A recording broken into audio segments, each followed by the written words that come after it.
యాదవ సంఘం ప్రత్యేక కార్పొరేషన్ సాధించే వరకు పోరాటం సాగిస్తామని ఆ సంఘం హక్కుల పోరాట సమితి జాతీయ అధ్యక్షుడు మేకల రాములు యాదవ్ అన్నారు. గొల్ల కురుమ యాదవుల సంక్షేమం కోసం 33 జిల్లాల్లో పాదయాత్ర కొనసాగిస్తామన్నారు. ఇక కొండగట్టు నుంచి మొదలైన పాదయాత్ర ప్రస్తుతం జగిత్యాల జిల్లా వరకు చేరుకుందని, త్వరలోనే నాగర్ కర్నూల్ జిల్లాలో పాదయాత్ర కొనసాగుతుందని చెప్పారు. అచ్చంపేట పట్టణంలో ఆయన మాట్లాడుతూ రాష్ట్రంలో 20% ఉన్న గొల్ల కురుమలకు ప్రత్యేక బడ్జెట్లో 5,000 కోట్లు కేటాయించాలని డిమాండ్ చేశారు. అదేవిధంగా 1955 నుంచి 1970 వరకు ఉన్న 10% ఎస్ఎన్టీ రిజర్వేషన్ అప్పటి ప్రభుత్వాలు రద్దు చేయడంతో అవి మళ్లీ తిరిగి పునరుద్ధరించాలని ఆయన కోరారు.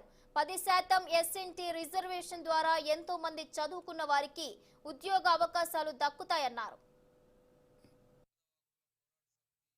జాతీయ అధ్యక్షుడిని ఇవాళ తెలంగాణ రాష్ట్రంలో 20% ఉన్న గొల్ల కుర్మ యాదవులకు యాదవ కార్పొరేషన్ ఏర్పాటు చేసి ప్రతి బడ్జెట్లో 5,000 కోట్లు కేటాయించాలనే ప్రధానమైన డిమాండ్తో ఇవాళ తెలంగాణ రాష్ట్రంలోని జగిత్యాల జిల్లా కొండగట్టు నుండి 33 జిల్లాల పాదయాత్ర ప్రారంభమైంది.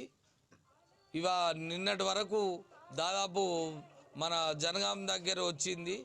ఇవాళ మేము నాగర్ కర్నూల్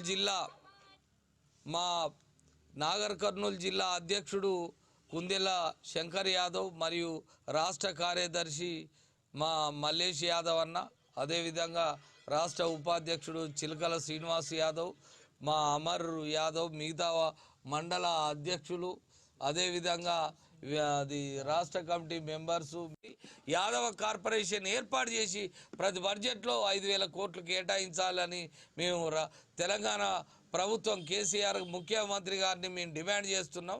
లేని పక్షంలో ఖచ్చితంగా